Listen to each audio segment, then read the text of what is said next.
Hi friends, welcome to Jaya's garden. ஒரு sister வந்து நம்மக்கிட்ட கேட்டிருந்தாங்க, எங்கள் வீட்டில் வந்து தக்காளி வந்து பூக்கவும் மாட்டேங்குது, காய்க்கவும் மாட்டேங்குது, அப்படியே பூத்தாலும் பிஞ்சு வர மாட்டேங்குது, ஆனால் எந்த நோயுமே அதுக்கு இல்லை அப்படின்னு சொல்லியிருந்தாங்க.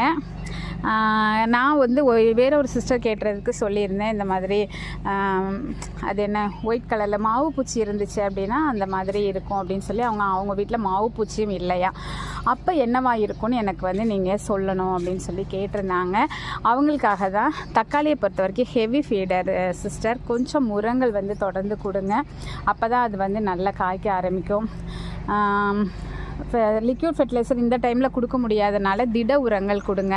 அதுக்கப்புறம் மீன் அமிலம் ஸ்ப்ரே பண்ணி விடுங்க, மீன் அமிலத்தை ஊற்றி விடுங்க. இந்த மாதிரியெல்லாம் கொஞ்சம் அப்பப்போ அதுக்கு பராமரிப்பு கொடுத்தா தான் நல்லாவே அவங்க காய்க்க ஆரம்பிப்பாங்க.